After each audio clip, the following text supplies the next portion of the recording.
Where the fuck is McClay? What are you doing?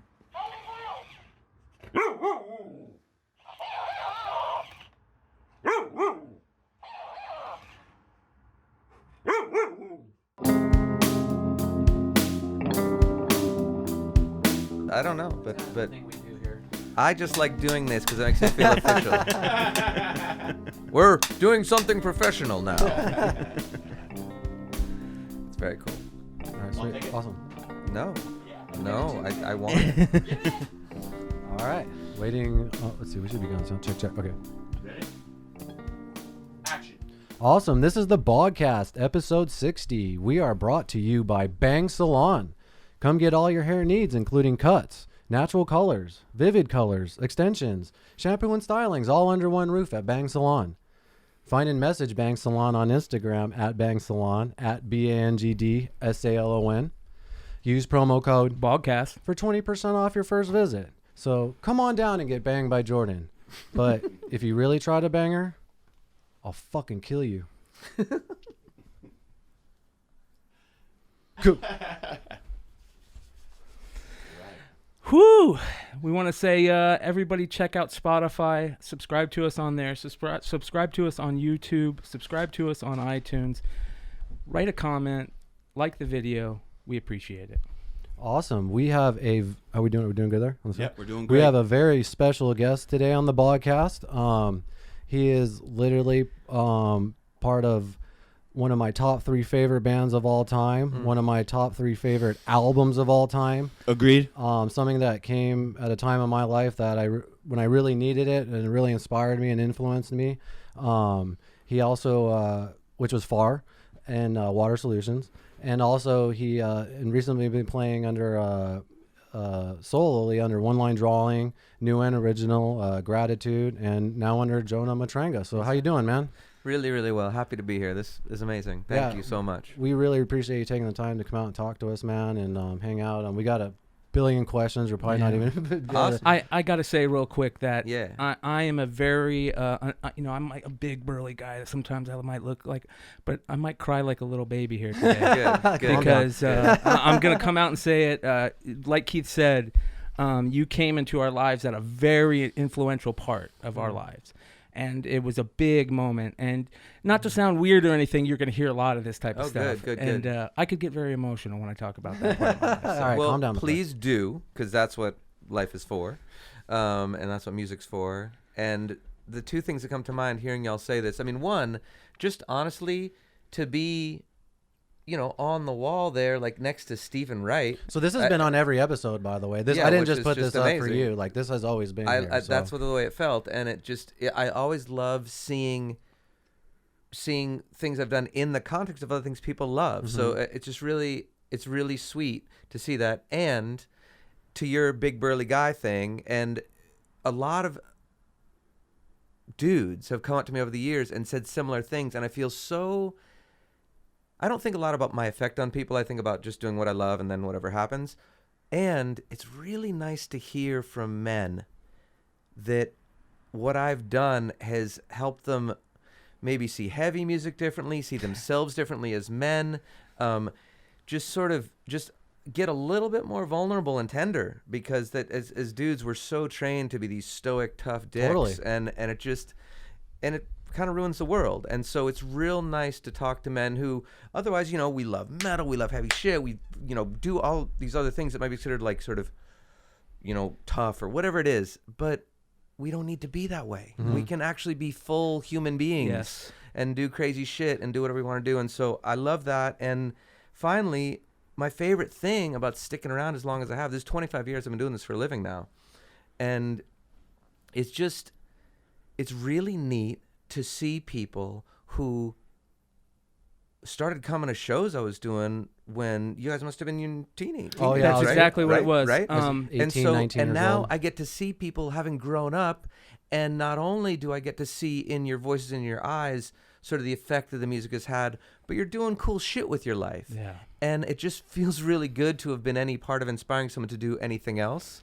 And as far as being, like sort of nervous or emotional, whatever it is, I can just tell you that anytime I've met someone I've loved, like an artist that I've loved, I'm the exact same way. And so I understand it. And it isn't even about me. It's about music. Yeah. Because Yeah. it gets into my body like nothing else. And so when I meet this person that's made this stuff that's just fucked me up and healed me and done whatever else is done, it's a really kind of out-of-body experience. Yeah. So I love that you were real about that.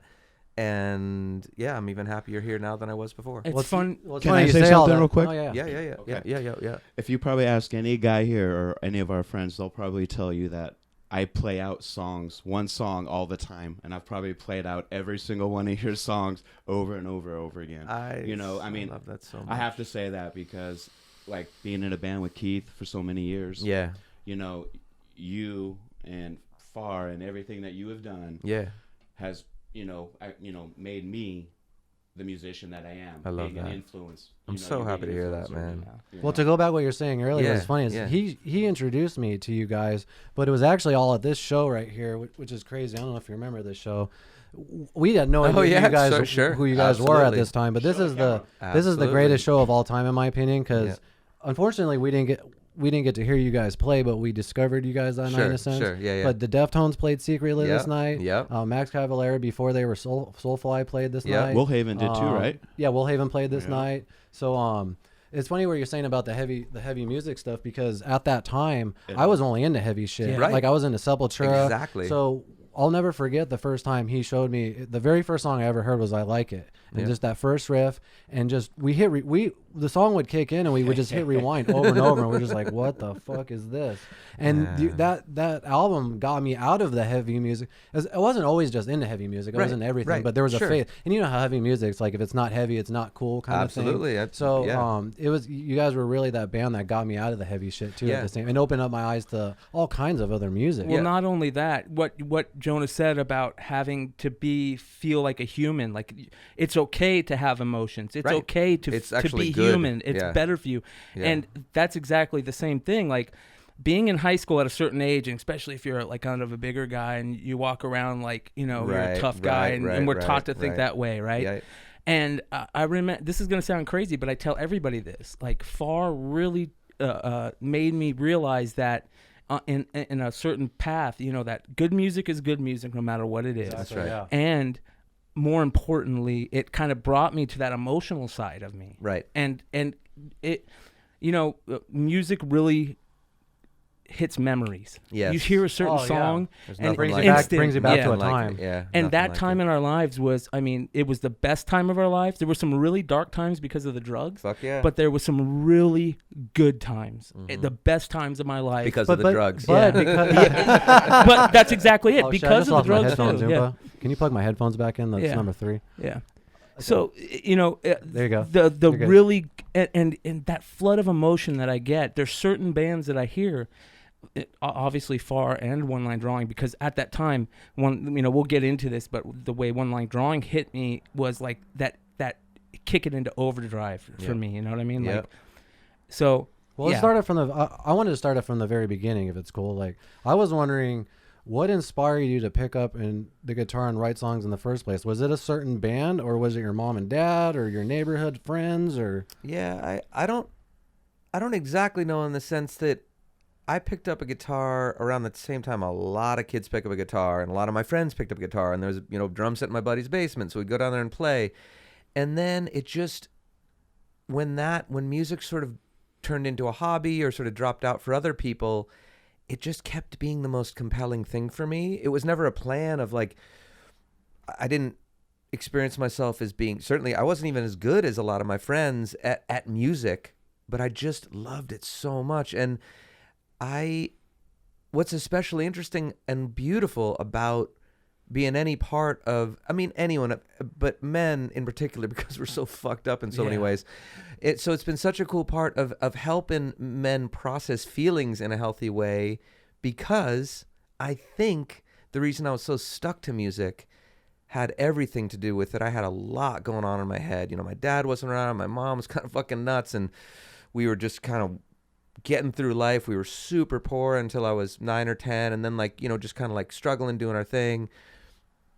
And I was like a lot of young men when fathers leave early. I was sort of trying to be the young man of the house and trying to figure it out and be all these things that men are supposed to be. I was very small, and not tough or manly in any way. Wasn't considered sexy by anyone. I was just sort of cute and the friend, and so it was just a lot of stuff where music was just this refuge for me. And it's such a cliche, but I clearly remember sometime in high school, you know, probably just coming down off some acid or something like that, listening to the Who, and you know, and by the way, probably the reason the music resonates with anyone like you all who have sort of been adventurous and trying to work themselves out is because in a lot of ways it's been informed also by drugs. I did a shit ton of drugs between 12 and 17. So did we. Yeah, and again, some beautiful, wonderful times, some things that stick with me ever, and some horrifying times. I mean, the tail end of an acid trip was when I first realized, shit, I'm doing too many drugs. Yeah. And I sort of heard myself lying to my mom and had to sort of check myself out. And I'm not sure anything could have broken through that except psychedelics. So I'm just putting up a little vote for psychedelics. Right here. I don't know. We're all about it. I know. I'm feeling it. Before that mic that you're speaking on was actually sort of like pointing at the frog's mouth, and I was like, yeah, it was cool. But so you're hearing music of someone who just really loves exploring my brain and what my identity is and what all these things are that we give ourselves names and all these things that sort of sprouted with me experimenting with drugs and experimenting with identity when I was younger. And bands helped me with that too. I mean, Zeppelin is kind of they're my band because they're kind of the equivalent for me. They were this heavy band, but then they got That's the Way and these beautiful, sweet little numbers where there's no heaviness anywhere, but they're fucking Zeppelin. Oh, yeah. And so they're the band. And actually with Far, we loved Sean was more into hardcore. Chris and John were more into sort of different, you know, Chris himself was into sort of different stuff. Johnny was into different stuff.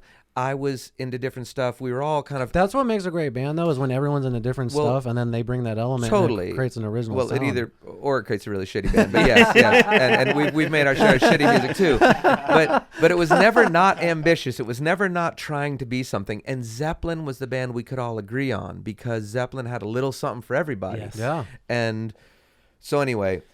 that's the legacy I experience myself as being in, as someone who loves all sorts of music and loves just exploring who I am as an animal through music.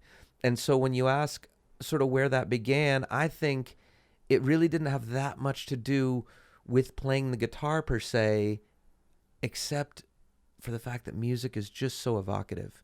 So when my friends were getting better at playing guitar and learning to shred and learning to play all their instruments real well, all I was buried in my room with my headphones. I would figure, before I even had a 4-track, I would take 2 tape decks and line them together and sing into one and then play the tape into the other one, but while singing into it as well to overdub. And I was just trying to figure out songs and what it was to make a tune.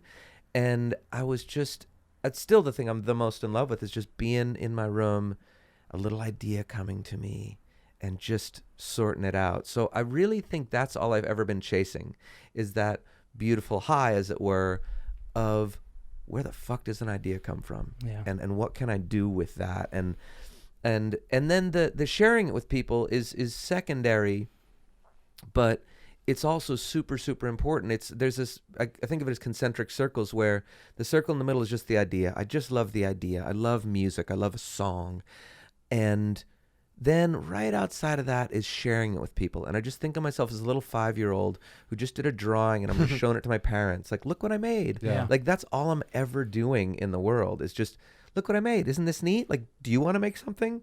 And that's it. And I think that's all it's ever been for me. It was never a thing of, gotta be a rock star. And I think, you know, music, we all love music, but I think for me, especially just a guitar and a person sitting around and singing, yeah, my early life was fucking nuts. Like, we were really poor hippies in Boston, and there was literally a guy called Cocaine Eddie living in our basement.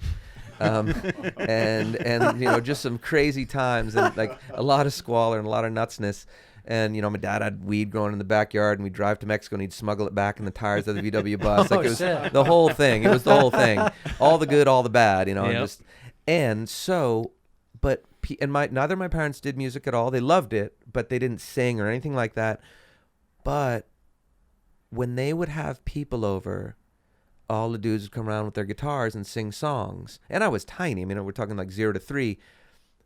But looking back on it, I'll bet with such a chaotic, fucked up life, those were some really calm times. Yep. Where probably before everyone was too wasted, everyone was just friendly and sweet and happy and singing songs. So I have the feeling that feeling got into my body. And now when I play house shows or just do sort of smaller scale things, I really think about that. I think that I'm probably still with that feeling of being a little kid and like things are cool for a second. There's a high that you get with being creative. Yeah. No matter how that creativity handles. And one of the things that we talk about a lot on the show is for people that might be having, issues with depression or stuff like that, find something to create exactly. and latch onto it because other people will gravitate towards it and they'll create with you. And that creates like this high. Yeah. And here's the thing. Yeah. And I always forget the exact terminology, but I think we've got our executive function, which is sort of our logic thing. And then there's the fight or flight thing that happens when we get scared or freaked out. And then there's, I believe it's the limbic system. So the point is that once I go into fight or flight, once I go into that zone of where I'm scared, as much as I literally can't think my way out of it. The brain doesn't work that way. Well, they just get into a loop. It just doesn't work. The only way out is the limbic system, which you can access it via drugs, via sex, via eating, via some type of stimulant. Well, yeah, but it's not that. It's just that those things happen to ignite the limbic system, but other things not involving consumption of anything are singing, meditation, yoga, just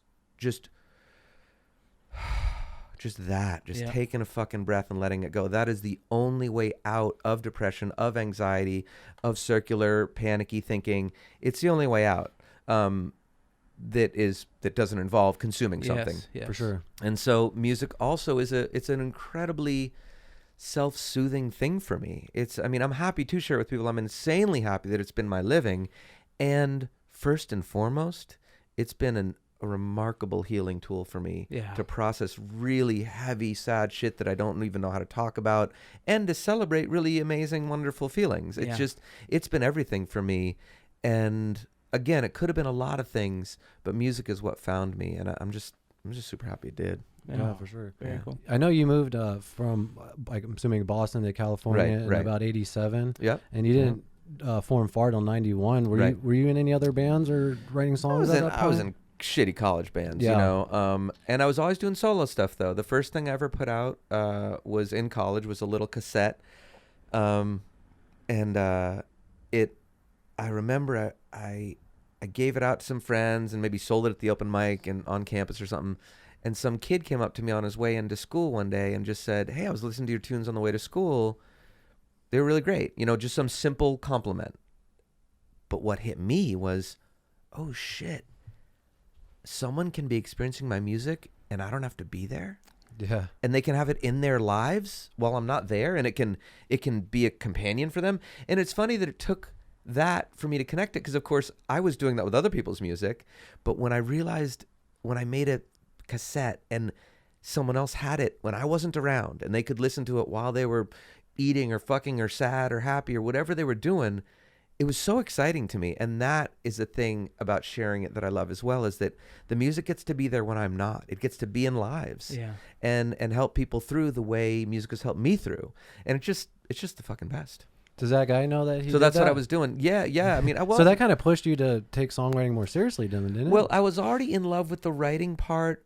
It definitely... Or maybe take it more serious? It just reminded me what I really took more seriously as an idea was, when I make things, I really want them into the world. I don't want them just in my room. And it wasn't about being famous, and it wasn't about being rich or anything like that. It was just about, I've got this thing and it can affect other people.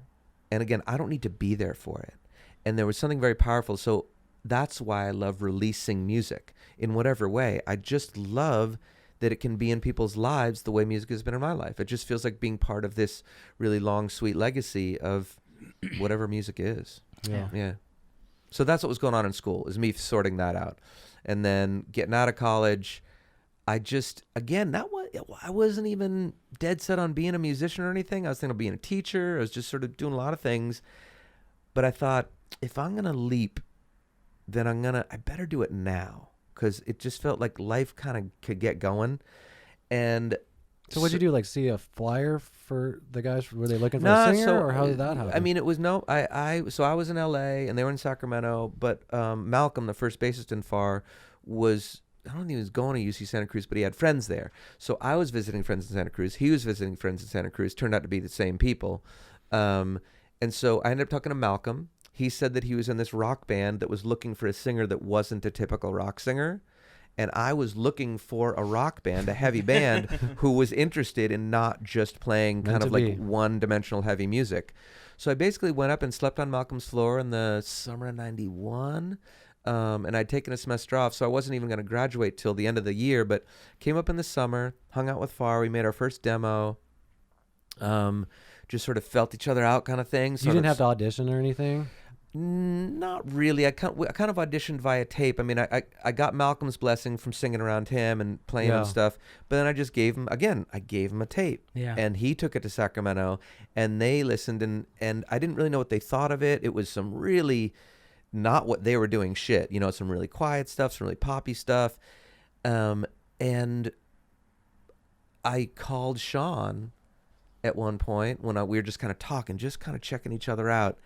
And he had a demo of mine from that cassette on his answering machine. Oh, wow. And I was like, oh, he likes it. Like it was, and Sean is a man of very few words. And so that was my blessing. That was like, oh, cool. Like they're into it. Like they get it. And also I came to find, they would tell me funny stories about people they had auditioned for the band. And so it wasn't so much that I was so great, but that they had some nightmares, and I could sing. That. Yeah, and yeah, I mean, they just, they told me the story of like the guy whose head looked like it was going to explode, and like the really old rocker who wanted to like he was, reignite his career. We had a guy stripped down like naked. that, yeah. We auditioned like 30 singers. Like, remember that guy who stripped down butt naked? Yeah. And then he was like, I have a twin brother. Can he join too? And we're like, so there's gonna be two naked dudes running around? yeah. As a singer, I mean, I'm proud of myself and stuff, and I think I like what I do and all that. And what I've kind of learned, it's a little bit like what I learned doing some dating, which was that it's not that I'm for everyone. I'm certainly not. But I'm better than most of the bullshit out there. Yeah, for sure. Yeah. So that was sort of where I was with Far. I don't think it was that everything was perfect per se, but they're like, okay, dude can sing. He's sane. He doesn't get naked during auditions. Although I kind of did that actually. That's a whole other story. I actually probably was guilty of that particular offense, but they let it slide. So anyway, yeah. So that was going on, and then so I got out, went up there. We kind of auditioned each other over the summer. Hung out with each other. I went back and finished school, and we'd play shows in between. But really, by the end of the summer, all of us thought, yeah, like this is good enough. Let's keep checking this out. And then we were big in Sacramento because Chris was still in high school, basically, and so what that means is that all his high school buddies would come out and see us play. Yeah. And Was anyone from Far from Sacramento? Oh, all of them were. All of them. Okay. Yeah, they were all. Okay. I was the new guy. Okay, because I consider that you got Far as a Sacto band. They right? For sure. Most assuredly are, and a lot of people still think I'm from Sacramento because of that. Yeah, and it makes perfect sense to me. But yeah, no. So they were all from Sacto. I think they all went to the same high school. I'm not totally sure about that. But they certainly all were growing up together. And so I was just this strange, long-haired, hippie-ass interloper coming in, and no one really knew what to do with me, but it was cool. Well, what the hell is in the drinking water in Sacramento where three of my favorite bands of all time come from there? Far, Deftones, and Willhaven. Yeah, I think about this a lot. I mean, and at the same time too. Right. And you guys sound all different. And keep in mind that also a totally different band called Cake was in Sacramento. Yes. Oh God, yeah. And there were other bands that never got quite as big. But the point is, Sacto was an incredibly fertile creative place at that time. And I think what was in the water was super low rent. Which helps. Not a lot of press scene, big city bullshit, so not a lot of competition, and a fantastic all ages club that wasn't in downtown in the city and wasn't in the burbs. It was right in between. It was kind of open to everyone, and it was well run by good people who cared about music. And so I just think there was a lot of things that happened at the same time. And also, frankly, we were in the post-Nirvana age of rock where there was a ton of money around. The bubble hadn't burst yet. The internet hadn't come along yet. CDs were still selling. Oh yeah, you guys were in that.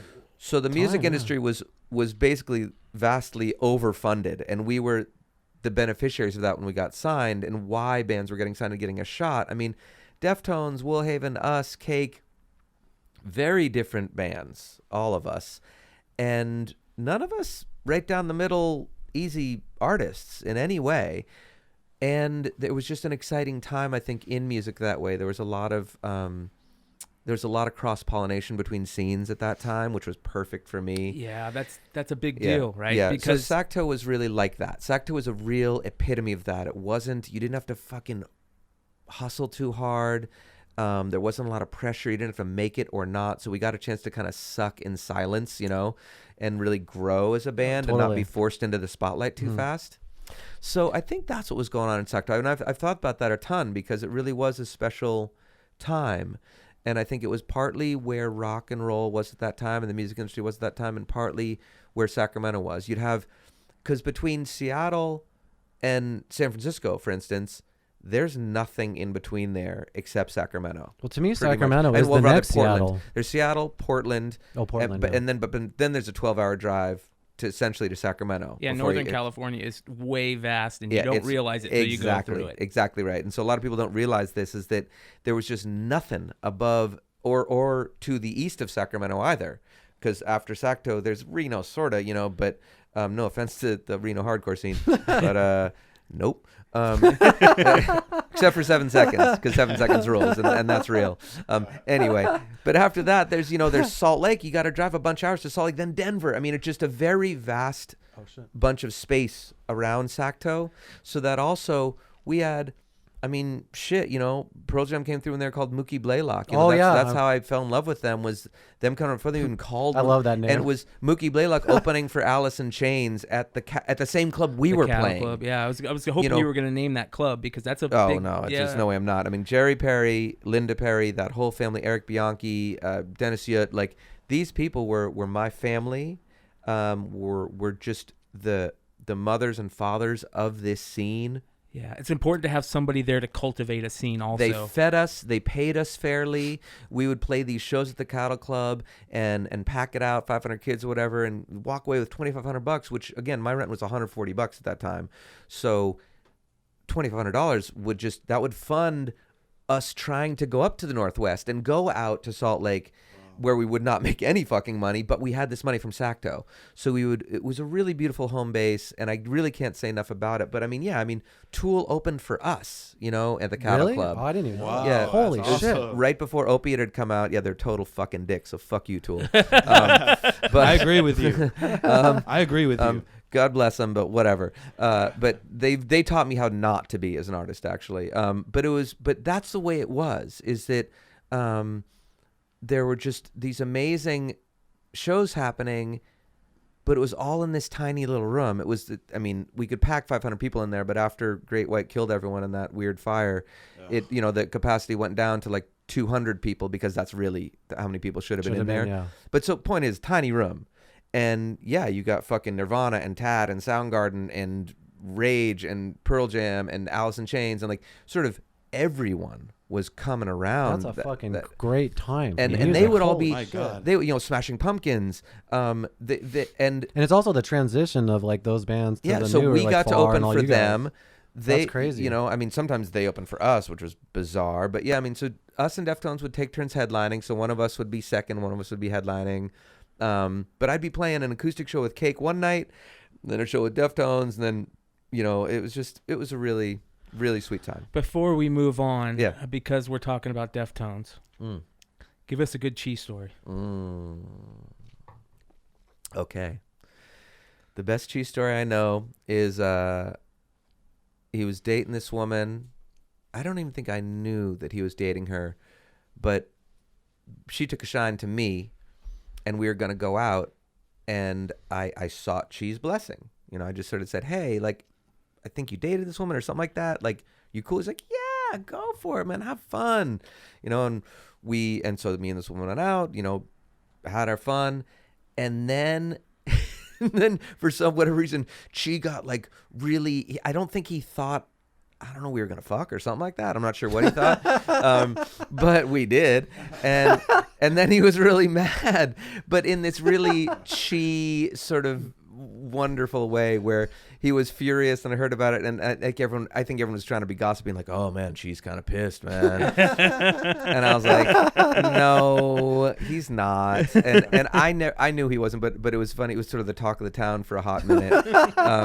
And so, but me and Chi hung out, and I didn't drink, but he was all drunken poet Chi, and we just sort of hugged it out, kind of thing. So that's my favorite memory of Chi, is just his sweet, wild, woolly self. And then, God, there's so many memories. I mean, once I was playing an acoustic show, and he came out and did his badass fucking Bukowski drunken poet bit like before I played, and we had this wonderful night together. We were just we were the two sensitive philosopher people in our respective groups. Yeah. We were the ones that like to stay up talking until fucking 2 a.m. and he was doing tons of drugs. I wasn't doing any drugs at that time, but I had done tons of drugs and just had a kind of a wild mind. And so we would just fucking nerd out together for days. He was just a really, really sweet person. I mean, endless memories of watching him on stage. I mean, the energy that he gave, the tireless, furious joy that he would give out really inspired me as a performer and as a person.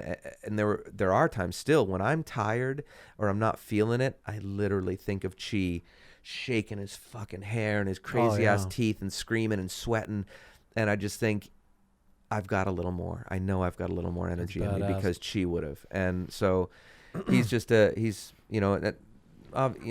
everyone gets a little bit more kind of glowy when they're gone, but he already glowed when he was here. And that's a great thing to say. That's a great quote. Yeah. I mean, that At Night We Live is named for him, and that was, it's literally about a dream I had about him after I'd visited him in hospital, and he was in this crazy coma, and everyone was rooting for him to come out. And I think the dream was me coming to terms with that he wasn't gonna come out. But I'd hung out with him, and his eyes were open, and I could sort of look at him and, and touch him and be close to him and sing to him. And I don't know what he experienced or what he didn't, but then he was gone. And it was probably the sweetest and closest Sean and I ever was recording that song At Night We Live, and we kind of traded stories about him and other people he'd lost. And so he was an impossibly large figure in my musical and kind of emotional landscape. So thanks for bringing him up. Well, thank you for telling him. Yeah. I met him actually at that Snot show that you guys played, and I'll never forget. He grabbed my hand with both hands. Yes. Like, thank you. Yeah. I was 16 years old, and I was just like, and why are you thanking me? And he would look, he would look right through you. Man. Yeah. I was like, this guy this guy's a prophet. That like, perfect image. Yeah. That just, just that hold. And again, he signed really taught me about that. He signed that over there for me too. I love that. I love that you have him here. Yeah. That's really good. Yeah. He's, I essentially wrote the eulogy that appeared in a Sacramento paper that was just actually ended up being sort of, I wrote a letter to him basically. Yeah, that's cool. And it ended up getting printed. And so it was I'm really happy with that. And then when we were celebrating him and his life at a sort of a local Sacto kind of award show, music celebration thing, I sang while his son was next to me, and just, it was so there's been a lot of, me and his mom have been real tight, and they're just wonderful people. So love to all of Chi's loved ones. That's cool. Oh, yeah. I know, you growing up, especially before the internet was real huge, you just hear things and rumors and different shit. Is it true you guys like shared a band rehearsal with Will Haven and Deftones and jam together and stuff like that? Yeah. I'm sure Steph still has some of our speaker cables. We'd come to practice and we like, our fucking amp isn't working, and the Deftones would have had a couple of shows out of town, and like they took our shit. We know that shit. We've shared with bands. It's just the same drill. Chino lived with us for a while. Or we lived together in the same house for a minute, and we were we're family forever, and we were really really really tight back then. We had this sort of joke where neither of us would want a headline because both of us would just go for it every time we you just play. want to follow them. Yeah, exactly. So it was Yeah. kind of the cooler thing to be main support, Yeah. and but yeah, it was they are still. I'm always excited when I see them, and yeah. That's cool. Yeah. So around Tin Cans, like you guys got that song on Buffy, and Yeah. I don't know, it just seemed like the vibe was just really picking up there. What was it like going in to record Water and Solutions? Like, were you guys just like super excited? And you guys were signed at that point, right? Well, yeah. So I mean, so the Buffy tune is off Tin Can, so that would have been Tin Can's era, and it was but we'd already done a major label record. And at that time, yeah. right? So we'd done Listening Game in Sacto. Well, I mean, we had Sweater River, Living of Lies in Sacto, our cassette-only release. Then Listening Game, and then Quick, we did a little EP, and then Tin Cans and Water and Solutions. So basically, we were a huge local band for Sweater River and Listening Game. That was sort of our heyday. And at one point, when we were starting to branch out and play with different bands outside of Sacto, we all just... I'm not sure if we ever had a conversation about it, but we all knew that we had to not get... Oh, shit. Okay. So this is my sweetheart. And I put my shit on snooze, but I've got her on special, so anytime she calls... I was about to say, yeah. You can answer. Yeah, That's yeah. cool. Hey, sweetie. Hi, how are you? I'm good. You're on the Bogcast. I'm sitting in a suite room in Phoenix doing a podcast thing, and I had put my phone on Do Not Disturb, but I've got you and Hannah on a setting where no matter what, you get through. So here you are. You made Bonham sound over the phone, so way to be. So I will call you when I'm done with this, but I love you a lot, and thank you for dropping in. No worries. All right, talk to you soon. Love you. Okay, bye. Love you. Very cool. Very And cool. now I will put it on airplane mode to further.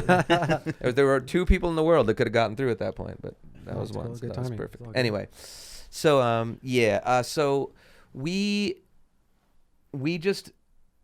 didn't want to get too comfortable being a local band. Basically, we wanted to push ourselves and kind of push out from Sacto, because Sacto was a really nurturing place, and it was also an easy place just to stick around, because anywhere we went, we didn't really fit in anywhere. We only fit into Sacto because that makes Sacto was sense, yeah. Sacto. And so by the time the Buffy thing happened and the Tin Cans was happening, and we were on our way to doing Water and Solutions, we had gone out, but we toured. We did Sepultura's last shows ever on the Roots tour. We did. Well, what was it like playing with Sepultura? It was I mean, insane. Everyone hated me. It was terrible. Yeah. It was. I shaved myself a mohawk at the beginning of that tour. Sepultura was wonderful, and actually, just to bring it back to Phoenix, Dana, Max and Gloria's kid, no longer with us, rest in powerful peace. He's the one really who turned the Sepultura crew onto us. It was sort of via Deftones, of course, but it was really Dana saying like, "Hey, there's this other band." And so that's the reason Sepultura took us out. It had nothing to do with labels or anyone. And it was just a really sweet time. And like a lot of heavy bands that loved us and we loved them, whether it's Deftones or Korn or Sepultura or Strife or Snapcase, we were down with the bands. not necessarily the crowds. Right. The crowds Yeah. couldn't give a fuck about us. Incubus too, I'll add to that list. No, they're not super heavy, but at the time they were definitely rocking the... Well, Science was a lot heavier sorta- than their later stuff. for Yeah, sure. and so they were, it's just the funk rock, Yeah. like white dreadlocks, Adidas totally, sweatsuit totally shit. the Adidas thing. Yeah. Right, which was not my fucking game at all. But they were the people who we were buddies with. They were sort of fellow misfits in the rock scene at that time. It hadn't blown up yet. So we were all kind of misfits. And then that kind of congealed into this kind of bro-y funk rock thing that I became, in particular, increasingly less interested in. And none of our were really particularly interested in that. And so we just started not fitting in. So to your question, by the time we got around to Rock and Water and Solutions, we were proud of ourselves as a band, but it was kind of like where this has led to, because we'd play to these pretty big rooms of people because we were opening for other bands, heavier bands that were getting pretty big, and most of the crowd would hate us, and particularly me. Because you're not singing heavy. Yeah, because Yeah. I could scream, but then I'd be crooning in between, and then especially in between, it was really just the banter more than anything else. Because even our heaviest shit, we doing like Cut Out or some shit, like really heavy shit, or Love American Style. But then after it, rather than being like, "Yo, what's up?" I Yeah. wouldn't do that because that's never been me. Yeah. And so I would say, "Hey, everybody, how you doing?"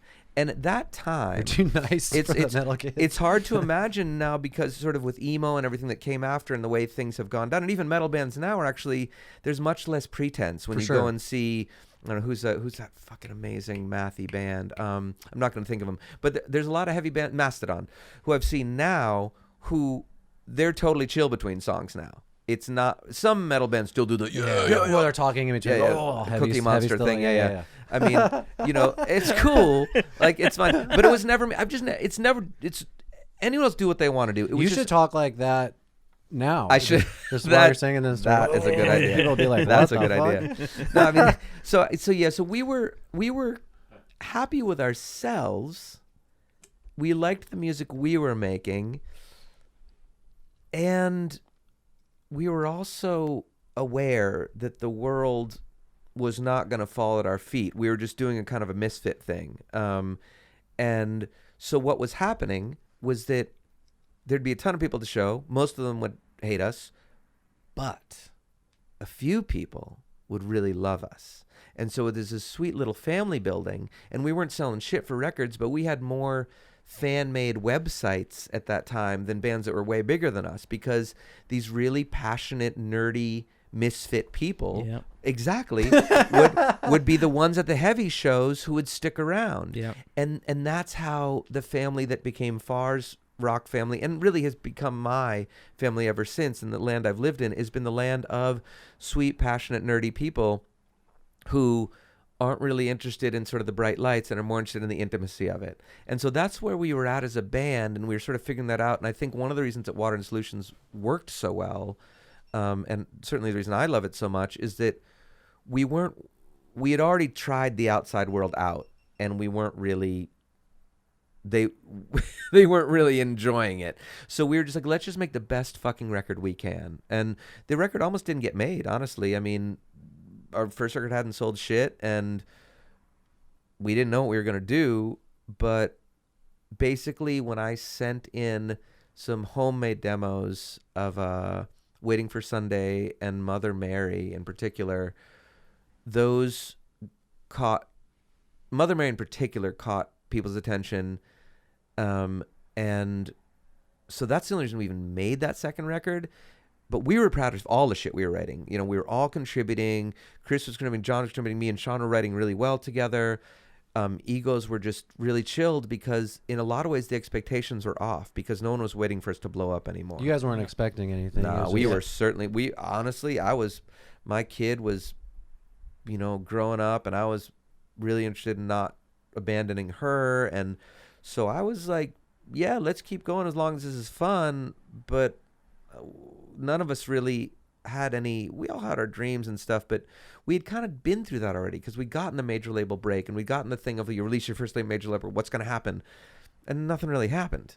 So we were ready for nothing to happen again. And so it was just like, let's go make something beautiful. And really, truth be told, nothing, relatively speaking, did happen with Water and Solutions. It also sold incredibly poorly. I mean, it sold, well, actually, this is a fun game. So, just how many copies do you think Water and Solutions sold? Just off the top of your head. Any guesses? 100,000. That's what I was gonna say. Right? Any guesses? Yeah, no. 25,000. What? Yeah. I mean, it was... Dude, that should be the fucking biggest selling album of all time, bro. I Well, appreciate you know it. what's so I'm funny? not kidding, dude. Well, here's what's so that funny. blows my fucking mind. honestly, it's what I will say is this. I don't, it's all what it could have, should, and I really don't care about this stuff because I'm still proud of the record, and I adore For it, sure. and I think it's actually aged well compared to other records from that time, which I'm really happy about. Yeah, we got more. Yeah. And anytime that ambient noise comes in, by the way, just anyone listening or you all, just think of that moment on the Zeppelin record where the plane's passing over and Plant says, nah, leave it. Like that's, Oh, yeah. yeah. Anytime Yeah, there's we that, don't edit anything. We don't edit on the anything, show. so we're good. leave the beeps. Yeah. Yeah. Um, No, it's fine. So anyway, it was just, Well, did you ever get a sense of the phenomenon it became to people and things, and when did that happen? Does that make sense? Only, yeah, sure. Because, well, yes, I have in particular because I've never stopped making music. So my True. whole life has been conversations with people just like this Yes. who Yep. who just fell in love with the record, and to them it was the biggest record in the world. And I love Not that. only that, real quick, I don't mean Yeah, to no, interrupt, it's but great, it's real great. quick, at the time, those people that are listening to those records are becoming some of the best bands, some of the most influential bands, especially to people. I'll bring up one band, Local Boys, Jimmy Eat World. I Yeah, mean, sure. what Hey, you guys inspired a lot of bands, dude. like, how fast did you see that happening? Well, I mean, back then it was happening in real time in the sense that there would be no Far without Deftones. And so when I say this, I'm not intending to sound like the Deftones aren't fucking awesome and haven't done just such amazing shit. But we really influenced them too. And they shifted. I mean, if you listen to Incubus and Deftones, sort of Yes. before they hung out with us and after they hung out with us, Incubus meld, went into yeah. Morning View. Deftones went into more sort of White Pony and Be Quiet and Drive, and Yeah. sort of more dreamy shit. Yep. Then and Chino and me, just to be clear, Chino has always been a dreamy. We've always both loved female vocalists and not typical rock vocalists. So again, this is not taking anything away from anyone, but because you're talking I about get that. influence and what that is, it was definitely cool to see other heavy bands starting to consider what it Yes. might be like to have Yes. choruses and to sing a little more I and think to Deftones- not have to be so super tough. And I yeah. think Deftones, I'll be honest, I think Deftones are one of the bands that really made it okay for that to happen in the mainstream. I don't think that Yes. there was, the Deftones made it okay for people to like more emotional type Yes. music, heavy Right. music. Absolutely. It was more like, well, like how I explained Far is, you guys are aggressive, but you do it in a beautiful way. Right, beautiful. You know, I love instead that. of, Thank you. That's, you know, that's a great way to put it, dude. You know what I mean? Cool. I mean, there's aggressive bands that are just straight mean aggressive, but Yeah. you guys know how to do it in the most beautiful way. And it makes me angry because when when we first heard you, we would push you guys down everybody's I throats. told everybody about you guys, dude. And it's just, there's just a lot of ignorant, I don't No, mean it's- that, in any disrespect, but I feel like there's a lot of ignorant people that just There's a listen, 32 right up there. that just listen to one type of, music and just, And- can't branch out. And look, I mean, I can be on a bad day as judgmental as they come, and I hear you, and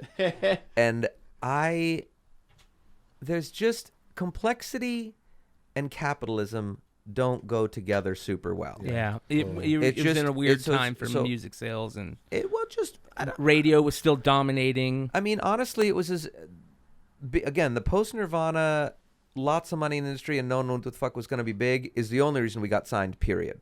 I just want to be clear about Yeah. that. I do not see us ever getting a shot if music wasn't where it was at that time, and I'm so grateful we got a shot because we got to kind of get heard by some more people. So I feel very fortunate for that, and I don't feel bad about this because I've had so much fun. I mean, the good news is, again, 25 years after starting to do this for a living, I'm still doing it and I'm Yeah. still happy. Yeah. It's not, and it never mattered to me the size of shows. I mean, when I was in SACTO, it's a story. I wrote a book about all this shit, and I'm plugging that, so fucking buy it. Yeah. Plug whatever you Yeah, need, man, where for sure. can they get it? It's all on my site. I'm very DIY, so jonahmatranga.com. Please visit it. Just like everything else, it's meant to be a conversation and a place to hang out. And I've got a whole section of the site right now that's shit that'll never be on Spotify, that's never supposed to be for a lot of people. It's just for people that really want to dig in and hear a lot of different kinds of music, hundreds and hundreds of songs and stuff. And I have to and say really live quick, stuff. you Yeah, have yeah. one of the most fan-friendly websites as for an artist like out there. As far Well, that's as, all it's ever been for me. I mean, even with Far, before the internet, we would write back to everyone that wrote to us, and we'd send out basically a monthly postcard thing to what became sort of thousands of people, and then that switched to email, and then it switched to all the different ways that have come along since then. But that's always been what's interested me about the internet, is that it's so I don't care about all the promotional parts of it. What I care about is that I can write to someone in fucking South Africa and they can write back to me Like and we that. can be in That's touch. I awesome, mean, at this yeah. point we can see each other, but even just writing an email to someone Mhm. and it went for free over there. And then Yeah. they like, and so that's always been so exciting to me. And that's been the part that's always been the sweetest for me. And so, yeah, what I was saying about the book thing is that in the book, I tell this story of being in Sacto and going to see Nine Inch Nails at Arco Arena in Sacramento, which was like 20,000 seat kind of thing. They were, it was a Downward Spiral tour, blowing up. The whole word was that, Trent, above anyone, had really done it on his own and in his own way, taking no shit. And there he was playing Arco. And it was like, fucking cool. So I went to the show super excited to see this very unique, interesting artist who was blowing up, doing this really arty, crazy shit. And I got there.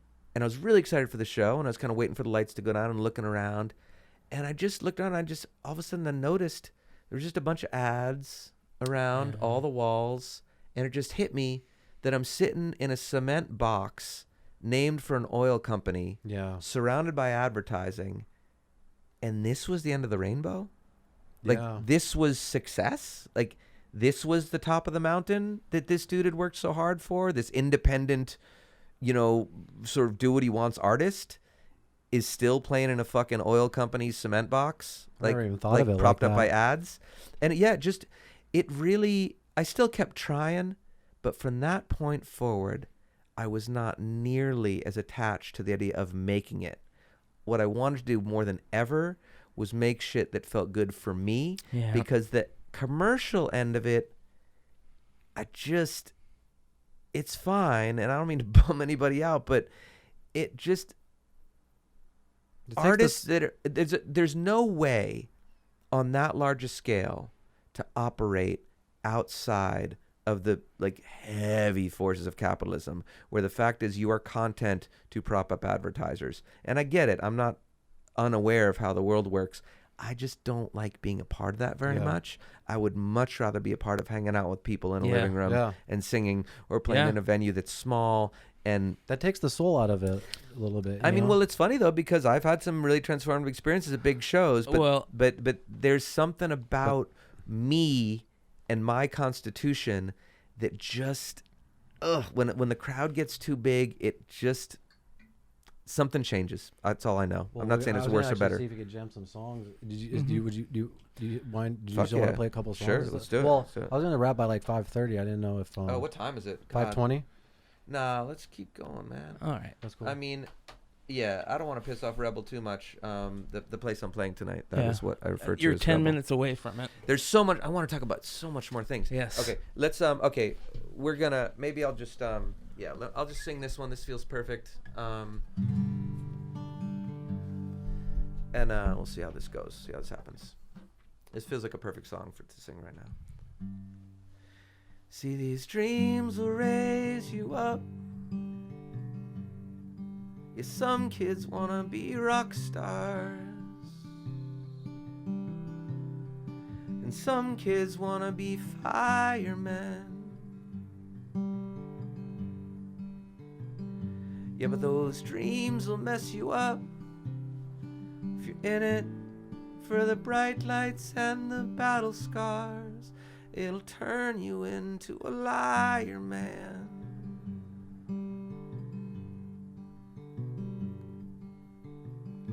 I don't know if I've seen a million faces, and I'm not sure if I've rocked them all.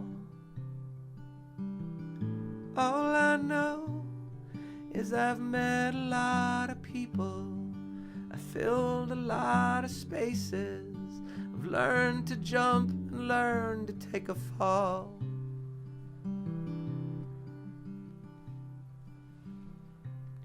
And if that's not living large, then I'm happy living small.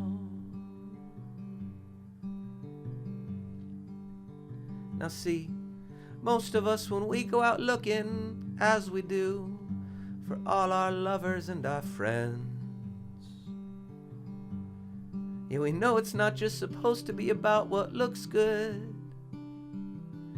No, it's not really all about the Benjamins. Yeah, but business is a lot like love, and business is a lot like friendship, isn't it?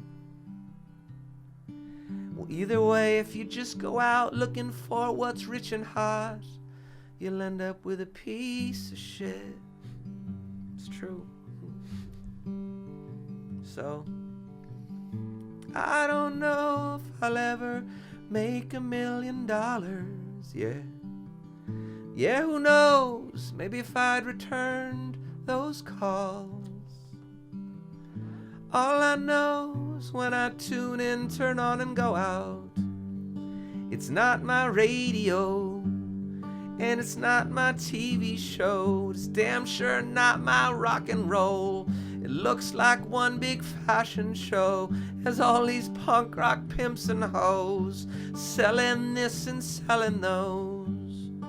Sodas, cars, and phones.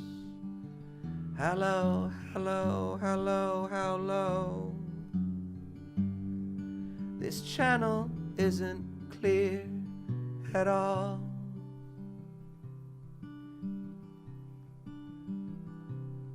And if that's what passes these days for living large, then I'm happy living small. Yeah, I'm happy living small. Yeah, I'm happy living small. Yeah, I'm happy living small. One thing I'll add in is I was just looking at those Spotify year-end things where they send them to all the artists telling you how good you did over the past year, whatever the fuck. And the thing that I loved the most was that it said that there were 8 people who had listened to me more than any other artist. And I just love that figure. I'm sure that so many other bands have had much higher figures and you know, their streams are, you know, off the charts and all that stuff. But I just thought of those 8 sweet people who had found the music, and that's what it is for me. Just sitting in this chair and singing, I'm thinking back to those hippie times in the living room, and this is it. This is what music is. So whatever else it's been, and I'm very grateful to have made a living doing it. Any time that it's ever, the scale's gotten kind of bigger, it's felt less close to how sweet this feels. And so it's good times, man, is what it is. So anyway, I don't know if I'll ever see 10 million faces, and you can never be sure if you'll ever rock them all. But all I know is I'll keep on meeting a lot of people, and I'll keep on filling up all these spaces, and I'll still be learning to jump, and I'll still be learning to take a fall.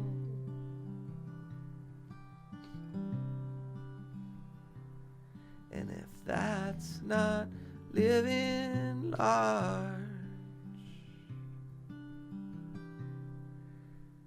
then I'm happy living small.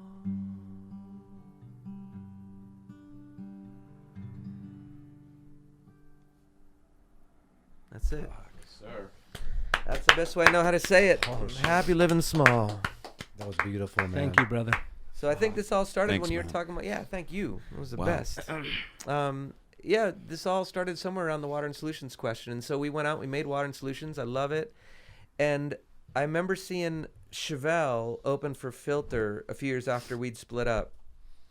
And Chevelle's a band that, you know, another band that was influenced a lot by Far, and great dudes. And the crowd was eating it up. And they're doing this, again, this mathy, normal, not super like macho-y rock.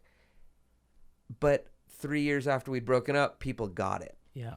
And so I think if we'd stuck around, something might have happened where we would have been sort of part of that, sort of the way the Deftones helped open up, and Incubus and like a lot of bands that we were contemporaries of. And Jimmy Eat World was never heavy. They were coming from this poppy end, but I think they're wonderful. I just want to say, Jim, you're fucking badass, and I always think of them when I'm in Phoenix. I'm happy you brought them up, actually. Yeah. Well, that's kind of where we're going to the old stuff. Yeah. There was a show. And this is the first time I ever remember this. Can you pull up that clip? I don't have the clip. Well, I have the clip for Far, but I want to talk about an old show. So I remember, Water and Solutions, you guys had broke up, and Water and Solutions was out, and I had really gotten into Water and Solutions right after you guys broke up. Yeah. And it kind of made that you guys kind of mysterious for us. Right, it was kind of cool, right? Totally. And so then we were kind of in the internet years, and MySpace is kind of coming out. Right. And I found that you're doing, the solo stuff, and there was a show that we went to. Oh yeah. And it was probably one of the best shows I've ever been to, and it was a show like you're talking about, where you're, a little badass place. It's the Modified. Yeah, the Modified. Little badass place. They sold the art. Oh, I remember the Modified forever. Dude, I love that. You have to understand, you made me so fucking nervous because you went around and it was to one of the crowd. coolest things I've ever seen. You tapped me yeah. on the shoulder, dude, and I saw you, and I was like, "What the fuck?" And you go, "Hey, is there any songs you'd like me to play?" And I was all, and I couldn't think of any songs. And then you walked off. And I'm like, "Oh my god, Jonah doesn't think I'm a fan." I was all embarrassed. But then this motherfucker, he requested In My Life, and you actually opened the show with it, and then you thanked him, and he gets all embarrassed on that shit. So I was all pointing at him, and everyone was like clapping for him. It was crazy, Jonah. It was crazy because usually that's a song that you kind of don't. A lot of people don't say is their favorite song. Right. And I was like, no, you know what? You covered my favorite song, and boom, here I am seeing one of my favorite artists. And that's one of the things that was so amazing about the shows that you were doing at that time. You were so personal with the crowd. You were creating this kind of energy. I've never been to a show where the singer came. Actually, the only other show was when I saw Will Haven. And then I went to the merch booth, and like immediately, like before I got there, Grady was already there selling the merch and shit. Yeah. I was like, "Oh shit, what's up?" And then even after the show, you're out on the sidewalk like this playing for I another hour and a half. And missed that. I was so mad. And it was absolutely and so that's another thing that I think so important about you is you instead of being that mysterious thing that people can't access. Yeah. You're very accessible. Yeah. And you create an energy. It's really cool. And when I run into other people that are fans, and I'm like, holy shit, I can't believe I'm not having to. I love showing people your stuff new, but when I get to geek out over it with somebody, and so that was pretty amazing. I love that. Yeah, that's a great memory. Yeah, the Modified. Yeah, it's there's some really, really sweet memories of, especially the early OneLineDrawing days. Yeah, the OneLineDrawing, yeah. Yeah, it was just finding those spaces where people were interested in, just getting weird with it and seeing what we could do with the show. And what I really started to learn was that, half the time we'd end up on, especially when I was opening for someone, because my set would be half an hour, 40 minutes, which for me is like, the intro to the first song. And I would just find myself on the sidewalk after singing for another hour, and amazing. And the sidewalk shows were as fun or more fun than the regular shows. Yeah. And so I just started realizing, this isn't even about the venue or anything like that. It's actually just about the people that want to be there. So all I've ever been interested in is like, I don't care about a big audience. I just want an audience where as many of the people as possible are there for music, to be with people, to be with each other. And there's the interesting equation that I've thought of where anything that's, whether it's a political rally or a concert, whatever, the more people show up for it, inherently, the higher the percentage will be of the people that are there, not because of what is happening, but because other people are there. Yeah. To make the scene, because their buddies are going, because they see a crowd, because there's cameras there, because whatever it is. And so you get a larger crowd, but it's inherently, the intimacy is inherently diluted. And it doesn't work for a certain kind of thing. Some things work great on a large scale. Again, I've been to some U2 shows that are just some of my favorite things in the world with 100,000 people there, because it's about everyone being together. And it's kind of amoeba, but that doesn't work with a lot of stuff. Honestly, it doesn't work with a certain level of subtlety or complexity. And it goes back to the thing of it's not easily consumable. It's not lowest common denominator. You got a big crowd of people there. Lowest common denominator means the thing that's going to appeal to the most of those people in that room. And that's just never the noise I've made. It's never been the person I am. I've never been interested in big crowds. I'm actually a relatively introverted person, except for when I'm singing. And sure, the attention is groundless, but the point is I like facilitating a space where we can really kind of get down to it and think about some heavy shit in our lives and like be happy and be sweet with each other and have conversations and have new conversations. I mean, this is that's all that Far was ever about, and probably part of the reason we weren't successful. And it's really all I've ever been about, and it's part of the reason that I haven't been successful. And there's other reasons too. And I'm not doing, just for anyone listening, this is not me thinking, I could have been famous. I mean, being wildly successful doing anything in this life is all respect to people that do that, not only because it takes immense talent and dedication and hard work, but because emotionally draining. It is a fucking, that's why you see a lot of artists committing suicide or on meds or depressed or doing a shit ton of drugs or fucking, like they're trying to get to that limbic system thing by doing all the drinking and drugging and fucking that they can, because they lost the thing that was giving it to them, which was the fucking music and being into it. And it's just I just feel lucky that I'm alive. I feel lucky that I can sing. I feel lucky that I'm still happy singing, because I know so many people that are so successful that aren't happy doing it anymore. Yeah. And when that goes away, again, fuck music. Like when that goes away from any part of life, life becomes really, really not fun. Do you still get the same high? Oh yeah, I mean, is it still the same? even more so. I mean, and without even making it qualitative, it's really,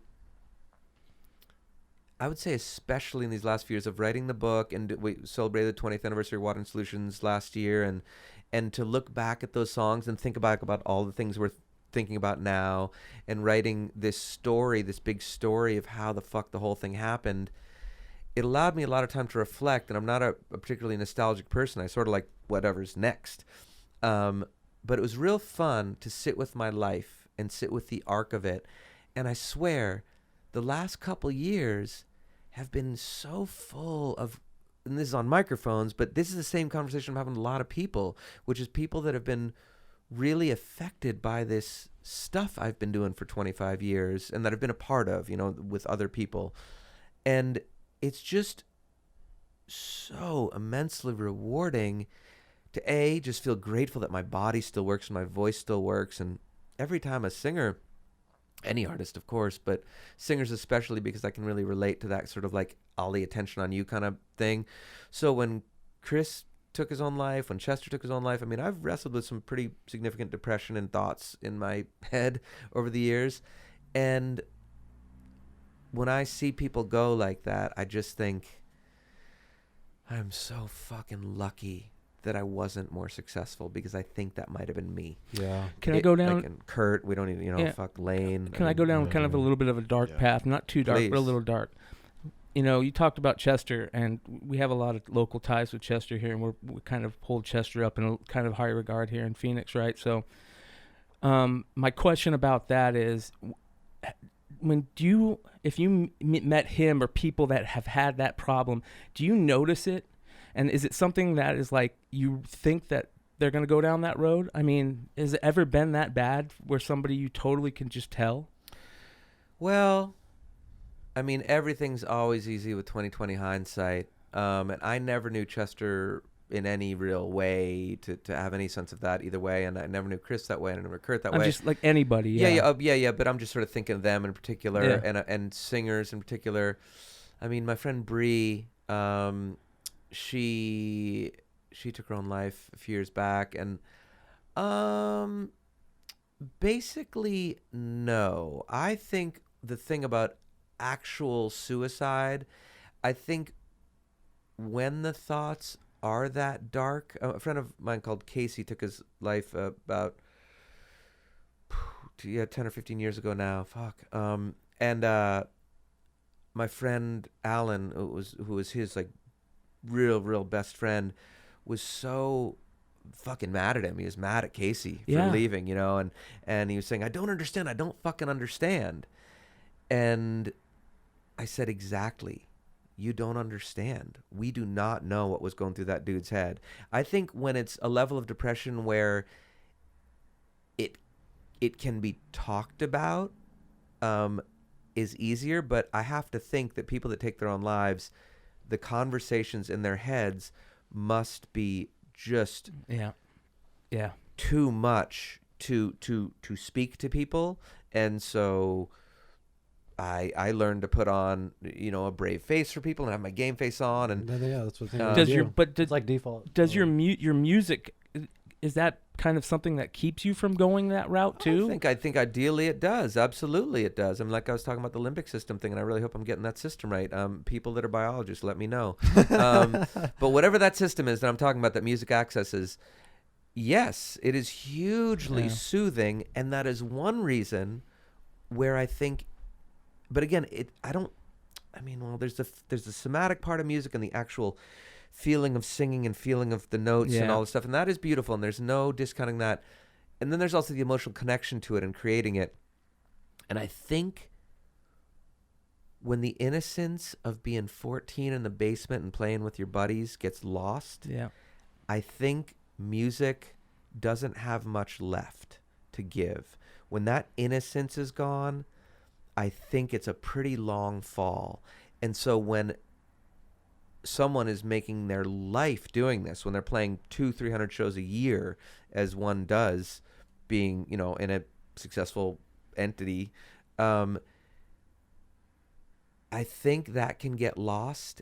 And I think that's why you hear a lot of people complaining about what look like dreamy lives on tour, because the fact is, this life that I'm living, without the joy, without that innocent core, it's a shitty life. Yeah. It's a weird, lonely, traveling salesman fucking life. It's terrible. It's a ton of long drives and away from home and away from anyone, and there's nothing to fucking do, but I don't have any energy to do anything else because of the drives and because I'm hurrying up and waiting and sound checking and going to this and that.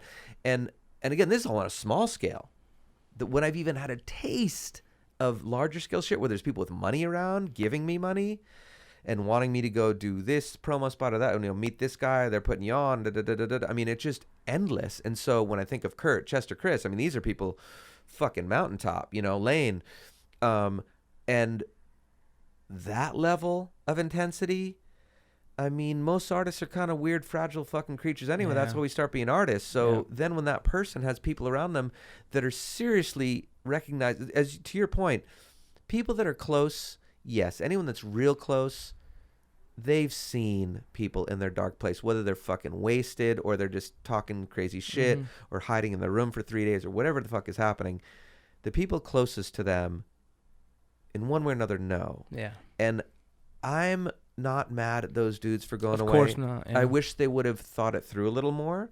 I wish they would have remembered that they're just an animal, and that all the identity stuff that's stressing them out about money and who the fuck they are as a rock star and whatever, that has nothing to do with shit. And I kind of wish people would remember they were animals before committing suicide, because I think we get our identity life, our name, our job, who we fuck, who think are cool, who thinks we're cool, all that stuff. We get that confused with just breathing and being an animal. And so if anything, I wish more people would just drop out for a couple of years. Just leave. Yeah. If you really want to No shit. leave, good, leave. But don't do the kill yourself thing, because that's different than identity. That was here before identity and language and all the things, the human things, and it will be here a long time after. And so just take a breath, and that's my little wish, that I could have said that to those people. And I wish that they had managers around them that would have said, hey, shut the fuck up, get off tour, go to fucking India or somewhere and sit somewhere without all this bullshit around you, and remember that you're an animal. And I think those people would still be with us if those conversations had happened. But the money was flowing. Yeah. Everyone's got their own bullshit, so everyone's pushing them. So I'm fucking pissed more at the industry than at those individuals. Exactly, yeah. So I mean, this all started with you asking about, you know, do I know, and are there signs? I mean, No, because I so. think the really, really heavy shit that usually ends up in Nobody knows on-purpose about. suicide, because it's just, that's the nature of the depression, is that it feels so, I know how it feels to have something so horrible in my head that I'm scared if I say it out loud, then no one will ever love me anymore, or I will never stop crying, or those things.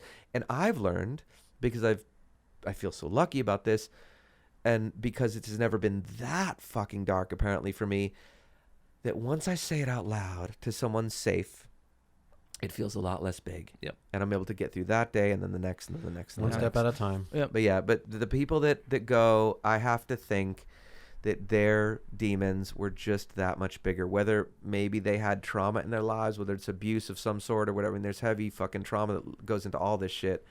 So maybe they had stories that they never, ever, ever could have told about shit they went through. And maybe just biologically, their family history, I don't know how these things work, but I have to think that the people that really go away are people who actually keep it the most secret. Yeah. I think there's some kind of equation around that. When you're able to talk about it, it kind of makes it a little bit less. Well, that's what's hard about it. Depression hides behind the person. Yeah, That's it does, exactly it. does. Yeah. You'll never see it. It does. Yeah. But yeah. again, one thing we talk about here is if you can use cannabis, use it because it'll help. And find a good friend that you can create something with and you can latch on to and love and something new. So Yeah. if you guys are in that. Heroic dose once a year.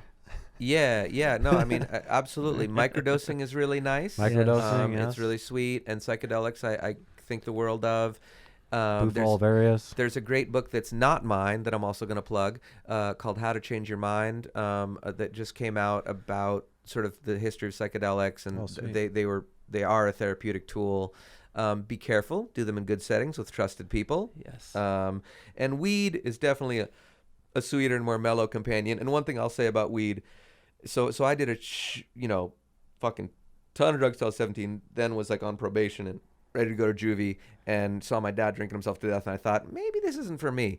And luckily I was able to kind of get out before I fell off a cliff.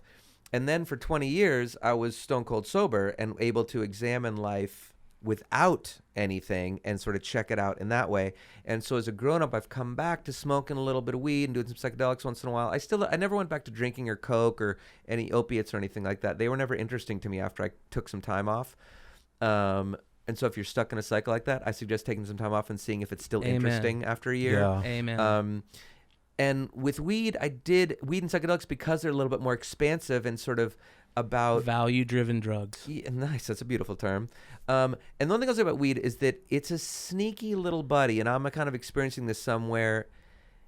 It's not sort of addictive the way other things are, but the very softness of it and the way it Yes. envelops emotions, I will say that for me, it has diminishing returns after a while. And then I just get a little bit numb, and then I'm not with my feelings. Yeah. So I suggest for people that are using it, give yourself time and let it breathe to where if you're starting to feel the glow, a little bit like music, if you're starting to feel the glow and the sweetness and the innocence of weed going away, take some steps away and come back and let it be a joyous, sweet, reflective thing, and let it be a choice and not a compulsive thing that you need to not be nervous, that you need to access this.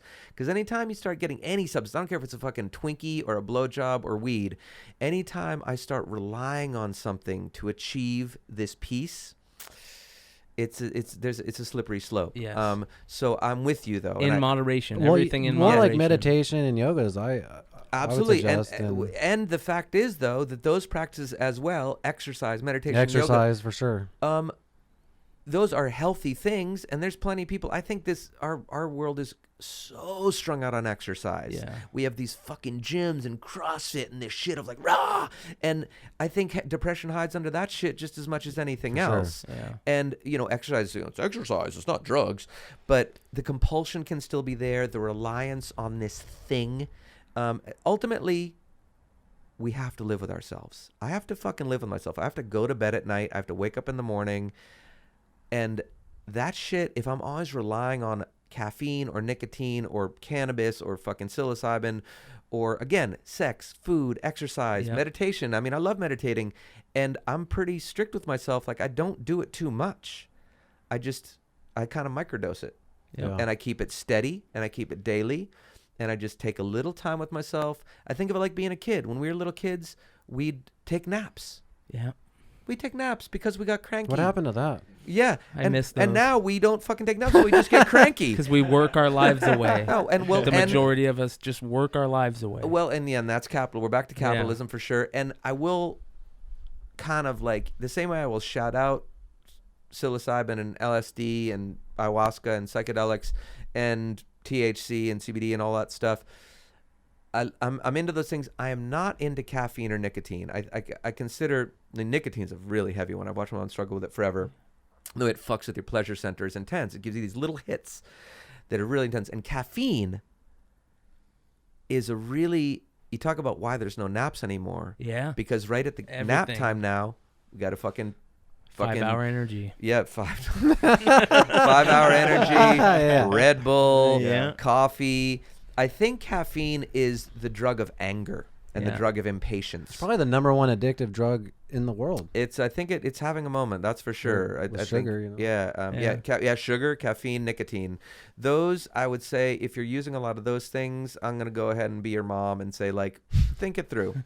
And I would definitely recommend a little trip through psychedelia to kind of like shake yourself up a little bit and then reconsider what's important to you. Once a year.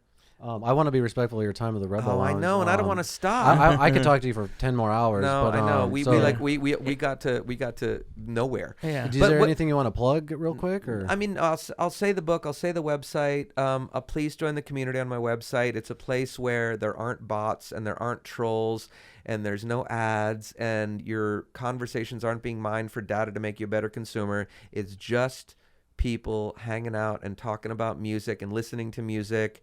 I'm sharing music that has influenced me. I'm sharing my music. I'm sharing demos that will never be out in the world in any other way. And the point is, yes, I want to be sustainable as an artist, and it's a way I'm learning to do that.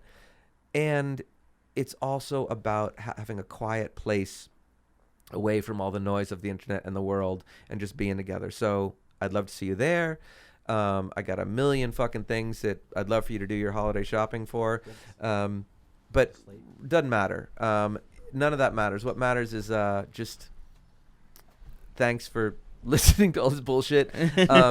no, dude, no. and- Thank you for and, like, Yes, coming thank on. you. You have. Dude, this I'll is talk to you all Thank you so forever. much. Yeah. I would say let's maybe let's do this once a year. We can check Yeah, back in with that'd each be other. We would love it. We'd Continue be the honored. conversations. I love what y'all are doing. I'd love to be a part of it in any number of Fuck ways. yeah, dude. Oh, So- man, that's so great. Way to make shit and pass it on and put it into the world. I hope that someone is coming up to you in 25 years. First of all, I hope you're still doing some creative shit in 25 years. For sure. And then I hope that someone comes up to you and says, man, that fucking Bogcast, man, you showed me that I could do a cool, interesting thing. And that, like, I want that cycle. This is what we're here for. You definitely Thank you. inspired and influenced me in my life, and I know people are going to listen to this, and you said a lot of very important things that people need to hear, and you will inspire and influence even new people. You know what I mean? That Awesome. will attract I and look stuff, forward to so- Yeah, please be in touch and please support this podcast.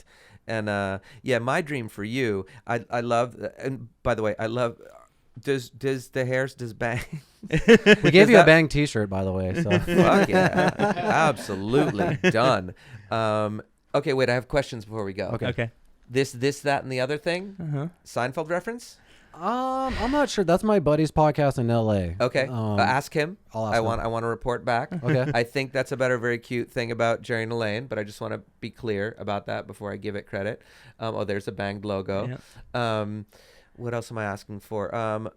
Who's Ari Shafir? Ari Shaffir is a stand-up comedian Cool. who actually he did something really awesome where he created what was he called, Mushroom Fest or It's Shroomfest. Shroomfest, where every day, Every year. one day every year, he wants everyone in the world to do shrooms on the same day, Great. so we can kind of like all connect great, and stuff. great. But he has a podcast. He's a brilliant stand-up. Okay, comedian. Brilliant I'm really stand-up obsessed with stand-ups. Great. and So you stuff, just taught me about a fellow Jew who likes psychedelics. Yeah, and he so is a Jew. learn about that. We got a Dredge sign poster up there. That's one of my other 3 top favorite bands. Oh, You got God there. bless them. God bless them. I played with Dredge on the steps of Palo Alto High School before they blew up. Oh, Wow. wow, dude. Super, super. You got to get give them a that's fucking. awesome. They're Big- fucking badass. Big man. shout out, love to them. Absolutely. I think they are kind of like a post-Far, post-Deftones band that really took rock in this really interesting direction. Love what they did. I love that you have Yoda here. That's very sweet. We're all in love with Baby Yoda. If you haven't seen The Mandalorian, oh my Oh god. yeah. Just watch the Bill Burr one. The show is fine and it's whatever it is, but goddamn Baby Yoda. Yes. And what else am I? Oh God, no. And I like. I just there's so much more I wanna talk about. So I think we should talk about it more. Yes. Regardless of the music part, I would love to just talk shit with you about drugs and self-help and doing shit. And because we're on a podcast and because you talked about Joe Rogan, who I'm imagining that you are Joe Rogan fan? For sure, yeah. Huge. Okay, Yeah. right. So I have some problems with Joe Rogan. I think he is interesting, and this I really enjoy. The giving platforms to like broy neo-Nazis and stuff, not so much. Like Yeah. I like an open mind, but we kind of know what hate is, and we don't really need to talk about it more and like check it out. So Joe, I know you care very much about my opinion. So please just keep up with the curiosity. Maybe not so much with like the edgy thinkers who are really just.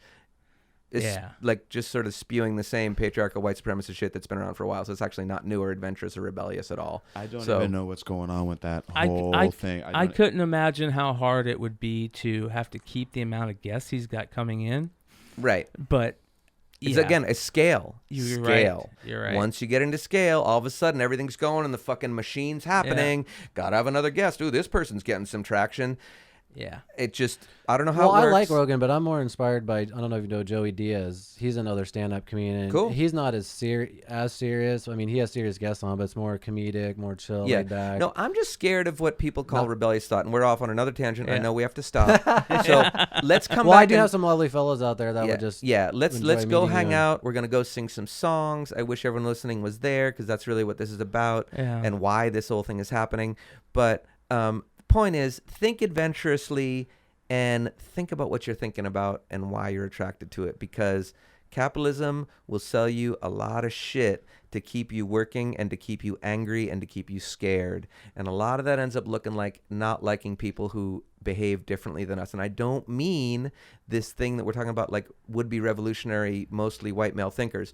What I mean is being mad at immigrants and being mad at women and being mad at gay people and being mad at trans people and being mad at black people and all this shit that our fucking capitalism runs on. Don't get sunk to that. There's nothing interesting or adventurous about being proud of being white or a man. White people and men are not under attack. It's okay. Yeah. We're just trying to keep control, and it's not cool. So let's dismantle that, and that would be adventurous. And I think I'll just part with that. And again, the mushrooms well will help said. with that. Yes. I want to stay on that whole thing. Just let's live by that golden rule. I know it's so simple, but just It's treat really- other how you want to be treated, and also take a look at what they're standing in. They might Amen. be going through some shit Amen. that you're not Empathy. thinking of. So, other than I agree that, with Oh, there's that. so much more to say. Oh my yes. God. Okay. Love you guys. Thank you. You fucking rule, man. I'm looking forward to just This is hanging out amazing. while the mics are off. Yeah, man. Yeah. I wish we could just take everyone with us. So let's do it Alright. more. But you're That awesome. is a wrap on episode 60. I want to do the thing. I want to do the thing. Okay, you can do it. You stay there. Say that's a Yeah. wrap. This is my favorite part of all of this, by the way. I only said yes because I heard there was going to be a clapper. No, I didn't know, but I'm happy. I like that my name's on there. So that is a wrap on the Bogcast, episode 60, brought to you by Banged. Yeah. Oh, and by the way, wait, one more thing before we wrap. By the way, so does Banged actually give you money to help you do this? Banged my girlfriend's I salon. know. Yeah. So I we know. all get free haircuts. And Okay, shit. so cool. Yeah. So that's my kind of sponsorship. Yeah. I like that. One sad thing to me about podcast stuff and about everything is that it's kind of like ad supported. So my dream, if we keep talking, my dream is like that there would be we could create a way where people could just give you, anyone who listens to this podcast could give you $1, directly. No advertisers needed. Yep. Just people supporting you and your art. That's what I'm going for in my Is world. it like a Patreon? Exactly. Like that? Yeah, I but mean, but it should just they should just be able to give Oh it to yeah. you. Right. And there is the technology to do that. So to anyone doing podcasts or doing music or whatever you can do to be in direct, fair, sweet exchange with people, it's a really wonderful practice. It's a really, it's very rewarding to me to live basically off the kindness of strangers who want to see me keep making ideas. That is the only reason I exist. I don't have a label anymore. I don't have a manager. I don't have anything. It's just me and the people that like the music and what I do. And including this whole conversation happening right now. This wasn't booked through an agency. No. This is just us talking. Yep. And please remember the personal part of things, because without that, they ain't shit. And that is a wrap Hell on the yeah. Bogcast episode Yeah. 60. Thank you, Jonah. Amazing. Thanks, man.